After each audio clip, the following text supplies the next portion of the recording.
जीवन के अंदर देखते हैं और आप सब अनुभव करेंगे। जो भी व्यक्ति थोड़ा सा अपने जीवन के लिए चिंतित है, जिसको अपने जीवन को लेकर के चिंता है, जिसको ये लगता है कि प्रत्येक मिनट, प्रत्येक घंटा, प्रत्येक दिन मेरे जीवन का निकलता चला जा रहा है, और कोई व्यक्ति अपने जीवन के बारे में जब बैठ करके सोचता है तो आप देखेंगे एक चीज़ हमको बहुत सताती है, और वो चीज़ है चित्त की वृत्तियाँ। ये चित्त की वृत्तियाँ इतनी परेशान करती हैं, अगर ये विकृत हो जाए ना और मनुष्य इस पर सोचना प्रारंभ करे तो ये इतनी खतरनाक है कि मनुष्य के जीवन को पतन की ओर लेकर के जाती है। आप ये अनुभव कीजिए कि जिस दिन ये चित्त की वृत्तियों को हम लोगों ने अपने बस में नहीं, दो चीज़ें होती हैं। एक तो होता है कि इसको हम दबाने का प्रयास करते हैं। मान लीजिए चोरी का संस्कार उठा, मान लीजिए किसी को परेशान करने का संस्कार उठा, मान लीजिए कोई भी हमारा गलत काम करने का मन में संस्कार उठा, उसको हमने जो है तीव्रता से लेके दबा दिया। अब दबा दिया, अब होता क्या है, जैसे ही उसको मौका मिलता है, जैसे स्प्रिंग होती है ना, आप उसको दबा दो, ऊपर का वजन हटा तो स्प्रिंग उसी तेजी से ऊपर जाती है। ऐसे ही हमारी इन प्रवृत्तियों का है कि इनको जब हम असत कर्मों से दबा देते हैं तो होता क्या, जैसे ही अवसर मिला तो एकदम विकराल रूप धारण करके हमारे सामने आती है। कई बार क्या होता है, जैसे अभी हम में से किसी के मन में चोरी का कोई संस्कार नहीं है, लेकिन अनुकूल वातावरण मिल जाए, बाहर निकले, एक सोने की चैन पड़ी हुई है, अभी तक संस्कार नहीं था, लेकिन वस्तु देखी, आसपास देखा, कोई नहीं है, मन होता है उठा लो, फिर मन कहेगा नहीं नहीं दूसरे की है, फिर पता है मन क्या तर्क देगा, आप नहीं उठाओगे कोई दूसरा उठा ले जाएगा, इसलिए आप ही उठा लो। फिर आप कहेंगे नहीं नहीं मैं नहीं उठाता। अरे भाई नहीं उठाते क्या, इसको उठा लो और किसी को अपन दे देंगे जिसको आवश्यकता होगी, परोपकार में लगा देंगे। फिर कुछ दिनों तक रखा तो क्या कौन परोपकार में लगाए, इतनी सुंदर, इतनी महंगी, कितनी मुश्किल से मिली। चोरी का संस्कार नहीं था, लेकिन अनुकूल वातावरण मिला, वो संस्कार बन गया।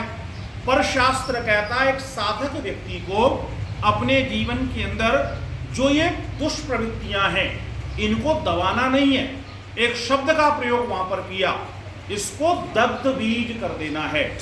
ये दग्ध बीज क्या होता है, जैसे किसान होता है ना, जब गेहूं बोने के लिए जाता है तो वो गेहूं उसके घर में नहीं उग रहा है, लेकिन जैसे ही खेत में बोया, उचित पानी, हवा, मिट्टी मिली, गेहूं उग करके तैयार हो जाता है।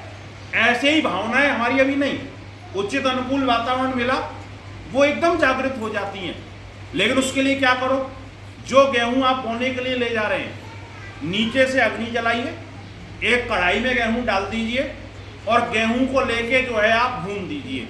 भूनने के बाद में आप कितनी अच्छी हवा देना, कितना अच्छा पानी देना, कितनी खाद दे देना, वो गेहूं उगने वाला नहीं है।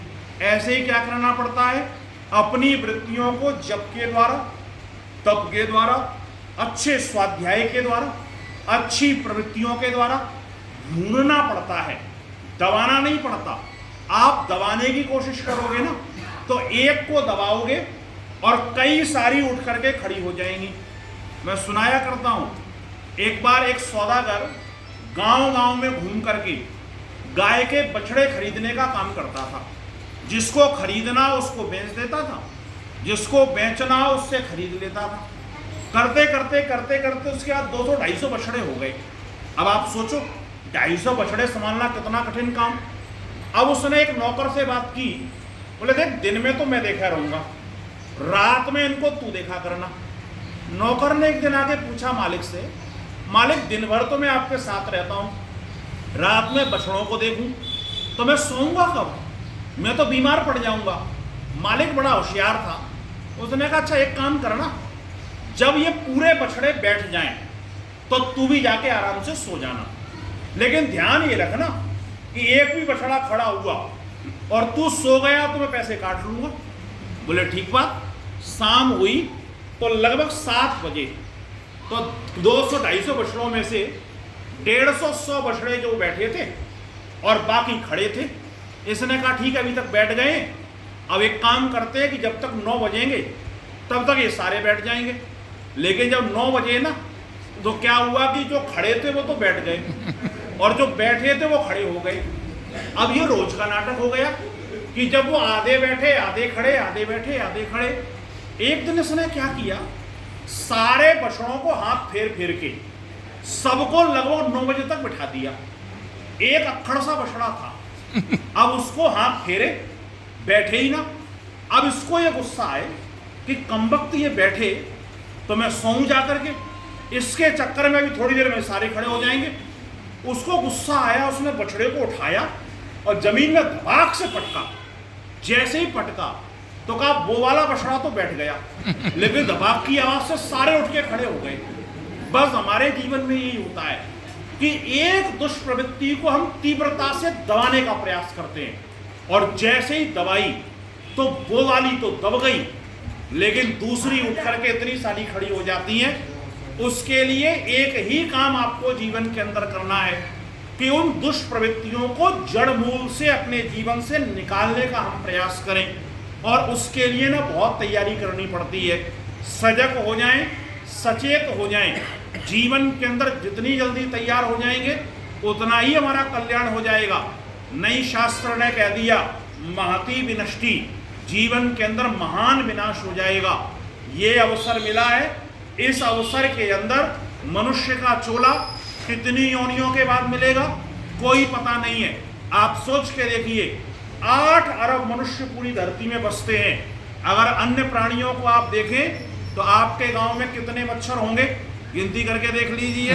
आपके यहाँ कितनी चींटियां होंगी, कितने पक्षी, कितने पशु, और इतने सारे पशु पक्षियों के बाद जलचर, थलचर, नवचर, कितने प्राणी, और इतनी लंबी लाइन के बाद कब मौका मिलेगा पता नहीं।